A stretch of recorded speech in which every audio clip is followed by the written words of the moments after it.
আসসালামু আলাইকুম, সবাইকে স্বাগত জানাচ্ছি বিডি দর্পণের নিয়মিত আয়োজন আজকের দুনিয়ায়। আপনাদের সঙ্গে আছি আমি তাসনিম হোসাইন।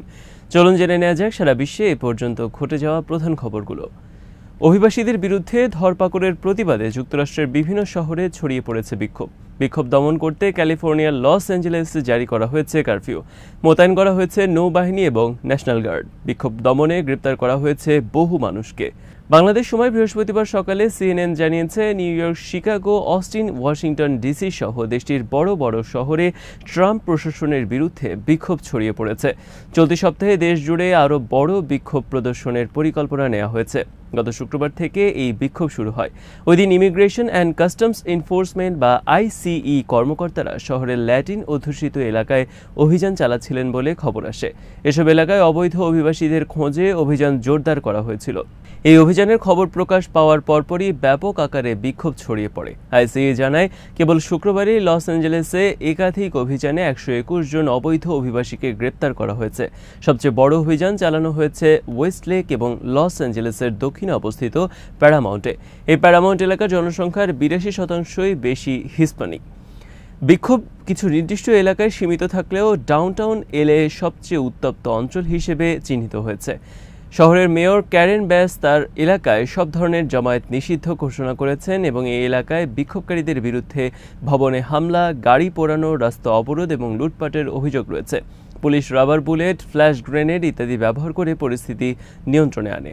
এক পর্যায়ে পরিস্থিতি নিয়ন্ত্রণে আনতে কারফিউ জারি করা হয়। ট্রাম্প পরিস্থিতি নিয়ন্ত্রণে 4000 ন্যাশনাল গার্ডের সদস্য এবং 700 ইউএস মেরিন সেনা মোতায়েন করেছেন।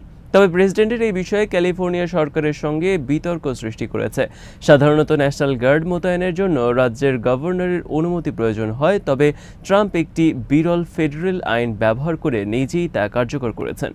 গাজা উপত্যকায় দখলদার সেনাদের বিরুদ্ধে প্রতিরোধ যোদ্ধাদের লড়াই অব্যাহত রয়েছে। বুধবার খান ইউনিসে 2টি পয়েন্টে সংঘর্ষ হয়েছে দুই পক্ষের মাঝে। এতে অন্তত 4 ইসরায়েলি সেনা আহত হয়েছে বলে স্বীকার করেছে আইডিএফ। ইসরায়েলি বাহিনীর সম্প্রচার মাধ্যম জানিয়েছে, খান ইউনিসের 74তম সাজোয়া ব্রিগেডের একটি ট্যাঙ্কের উপর অ্যান্টি ট্যাঙ্ক মিসাইল দিয়ে হামলা চালানো হয়েছে। হামলার পর সেনাদের সাথে প্রতিরোধ যোদ্ধাদের প্রচণ্ড বন্দুক যুদ্ধ হয়। যুদ্ধে 2 সেনা আহত হয়েছে। এছাড়া একই এলাকায় আরেকটি সংঘর্ষে আহত হয়েছে আরও 2 সেনা। আহত সেনাদের হেলিকপ্টারে উদ্ধার করে ইসরায়েলের পৃথক 2টি হাসপাতালে নেওয়া হয়েছে বলে নিশ্চিত করেছে ইসরায়েলি গণমাধ্যম। এছাড়া দক্ষিণ গাজার রাফা শহরে নিজ বাহিনীর গুলিতে মারাত্মক আহত হয়েছে আরেক ইসরায়েলি সেনা অফিসার। হামাস যোদ্ধা মনে করে তার উপর গুলি চালিয়েছে নিজ বাহিনীর লোকজন। এদিকে হামাসের সামরিক শাখা আল কাসাম ব্রিগেডস জানিয়েছে, তাদের স্নাইপার এক ইসরায়েলি সেনাকে হত্যা করেছে। খান ইউনিসের আল সানাতি এলাকায় নিজস্ব উৎপাদিত আল ঘৌল স্নাইপার রাইফেল দিয়ে ওই সেনাকে হত্যা করা হয়।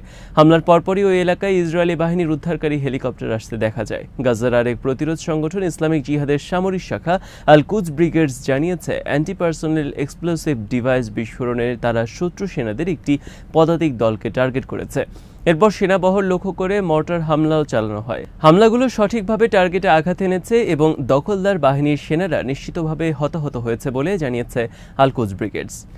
ইসরায়েলে বন্দী অবস্থায় অনশন শুরু করেছেন ইউরোপিয়ান পার্লামেন্টের ফরাসি সদস্য রিমা হাসান এবং ব্রাজিলিয়ান অধিকার কর্মী থিয়াগো আভিরা। নির্জন কারাবাসে তারা এই অনশন শুরু করেছেন বলে এক প্রতিবেদনে জানিয়েছে লেবানন ভিত্তিক সংবাদ মাধ্যম আল মায়াদিন। সপ্তাহের শুরুতে গাজার উদ্দেশ্যে ত্রাণ নিয়ে যাত্রা করা জাহাজ মদলিন থেকে তাদেরকে অপহরণ করে ইসরায়েলি সেনারা। ফরাসি পার্লামেন্টের ভাইস প্রেসিডেন্ট ক্লেমেন্স গুতে জানিয়েছেন, রিমা হাসান ও থিয়াগো আভিরাকে দেশ থেকে বিতাড়িত করার কাগজে স্বাক্ষর দিতে বাধ্য করতে চাইছে ইসরায়েলি কর্মকর্তারা। তাদের হুমকিও দেওয়া হচ্ছে, স্বাক্ষর না করলে দেয়ালে মাথা থেতলে দেওয়া হবে বলে হুমকি দেওয়া হয়েছে রিমা হাসানকে। রিমা হাসানের মুক্তির দাবিতে বৃহস্পতিবার সন্ধ্যা 7টায় প্যারিসে বিক্ষোভের ডাক দিয়েছেন ভাইস প্রেসিডেন্ট গুতে। একই জাহাজে থাকা সুইডিশ পরিবেশ অধিকার কর্মী গ্রেটা থুনবার্গ সহ বেশ কয়েকজন ইতোমধ্যে নিজ নিজ দেশে ফেরত পাঠিয়েছে ইসরায়েলি সরকার। গাজা উপত্যকায় দখলদার ইসরায়েলের অবরোধ আরোপ করা ভাঙতে সড়কপথে গাজার দিকে রওনা দিয়েছেন শত শত অধিকার কর্মী। তারা তিউনিসিয়ার রাজধানী তিউনিস থেকে রওনা দিয়ে লিবিয়ার রাজধানী ত্রিপোলিতে পৌঁছে গেছেন। এখন তারা লিবিয়া হয়ে মিশরে যাওয়ার চেষ্টা করবেন। সেখান থেকে যাবেন গাজার সীমান্তবর্তী রাফা ক্রসিংয়ে। এই বহরটিতে কয়েক ডজন বাস এবং 100-রও বেশি গাড়ি রয়েছে। এতে আছেন 1500 জনের বেশি অধিকার কর্মী, যেটির সংখ্যা আরও বাড়তে পারে বলে ধারণা করা হচ্ছে। লিবিয়ার ত্রিপোলিতে বহরটি পৌঁছানোর পর তাদের অভিবাদন জানান হাজার হাজার মানুষ। এছাড়া বহরের গাড়িগুলোকে নিরাপত্তা দেয় সেখানকার পুলিশ। বহরটিতে আছেন আলজেরিয়া, মৌরিতানিয়া, মরক্কো এবং লিবিয়ার অধিকার কর্মীরা। ত্রিপলিতে এই বহরটিকে অভিবাদন জানাতে আসেন স্থপতি আলা আব্দুল রাজ্জাক।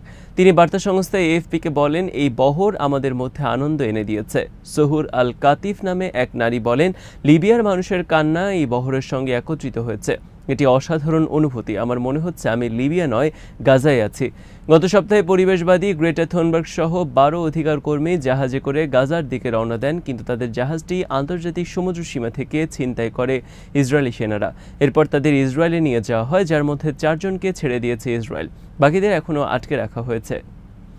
তাদের ত্রাণবাহী জাহাজটি ইসরায়েলিরা ছিনতাই করার পরই তিউনিসিয়া থেকে সড়ক পথে রওনা দেন কয়েকশো অধিকার কর্মী। দখলদার ইসরায়েলের 20 মাস যুদ্ধের কারণে গাজায় খাদ্য সংকট দেখা দিয়েছে।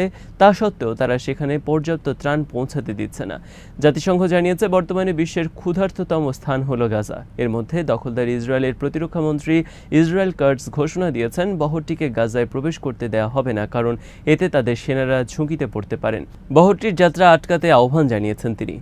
কাশ্মীর সংকট সমাধানে মার্কিন প্রেসিডেন্ট ডোনাল্ড ট্রাম্প কোনো পদক্ষেপ নিলে তাতে অবাক হওয়ার কিছু থাকবে না। এক প্রেস ব্রিফিংয়ে দেশটির পররাষ্ট্র দপ্তরের মুখপাত্র ট্যামি ব্রুস মন্তব্য করেন। তিনি বলেন, ট্রাম্প প্রতিটি পদক্ষেপ এমনভাবে নেন যেন তা দেশগুলোর মধ্যে কয়েক প্রজন্ম ধরে চলে আসা বিরোধ মেটাতে বা যুদ্ধের ইতি টানতে সহায়ক হয়। সুতরাং এমন একটি বিষয়ে তিনি যদি হস্তক্ষেপ করতে আগ্রহ দেখান, তাতে অবাক হওয়ার কিছু থাকবে না।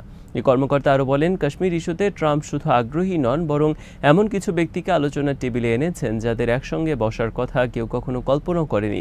এটা তিনিই একমাত্র পেরেছেন।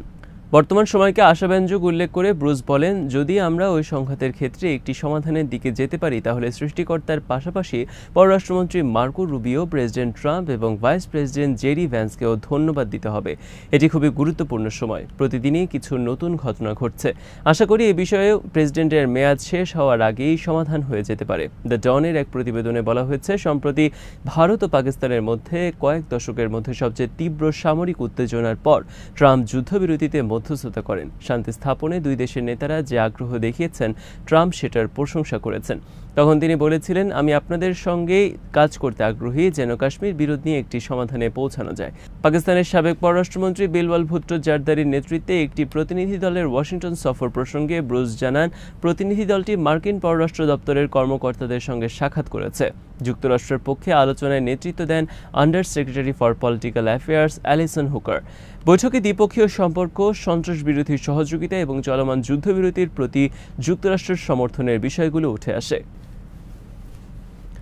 সারা বিশ্বে গত এক দশকে ইসলাম ধর্মের অনুসারীর সংখ্যা অন্য সব ধর্মের সম্মিলিত বৃদ্ধির চেয়েও বেশি বৃদ্ধি পেয়েছে। ফলে ইসলাম এখন বিশ্বের সবচেয়ে দ্রুত বর্ধনশীল ধর্ম। পিউ রিসার্চ সেন্টারের নতুন এক গবেষণায় এমন তথ্য উঠে এসেছে।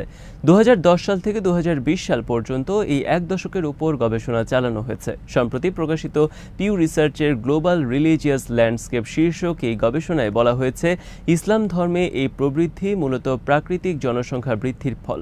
গবেষণায় আরও বলা হয়েছে, বিশ্বব্যাপী মুসলিম জনসংখ্যা বৃদ্ধির পেছনে ধর্মান্তরের ভূমিকা খুবই সামান্য। পরিসংখ্যানে বলা হয়েছে, মুসলিমদের সংখ্যা অন্য সব বড় ধর্মের অনুসারীদের তুলনায় বেশি এবং মুসলিমরা তুলনামূলকভাবে কম বয়সী। গবেষণায় দাবি করা হয়, খ্রিস্ট ধর্ম এখনও বিশ্বের সবচেয়ে বড় ধর্ম। বিশ্বের মোট প্রায় 230 কোটি মানুষ এই ধর্মের অনুসারী। তবে ইসলাম ও খ্রিস্ট ধর্মের মধ্যে ব্যবধান দিন দিন কমছে। 2015 থেকে 2020 সালের তথ্য বিশ্লেষণ করে গবেষণায় উল্লেখ করা হয়েছে, গড়ে একজন মুসলিম নারী তার জীবনে 2.9টি সন্তান জন্ম দিয়ে থাকেন, যেখানে একজন অমুসলিম নারী গড়ে সন্তান জন্ম দেন 2.2। গবেষণায় 2010 থেকে 2020 সালের মধ্যে বিশ্বের ধর্মীয় অনুপাতে কী পরিবর্তন এসেছে তা বিশ্লেষণ করা হয়েছে। দাবি করা হচ্ছে, খ্রিস্ট ধর্ম এখনও বিশ্বের সবচেয়ে বড় ধর্ম, যেটি প্রায় 230 কোটি মানুষ এই ধর্মের অনুসারী। তবে ইসলাম এবং খ্রিস্ট ধর্মের মধ্যে ব্যবধান দিন দিন কমছে। বিশ্বের মুসলিম জনসংখ্যা প্রায় 200 কোটি। গবেষণার তথ্যমতে 2010 সালের পর থেকে বিশ্বে খ্রিস্টান জনসংখ্যা প্রায় 1.8% কমেছে। আজ এখানেই শেষ করছি। সবাই ভালো থাকুন, সুস্থ থাকুন আর দেখতে থাকুন বিডি দর্পণ। আল্লাহ হাফেজ।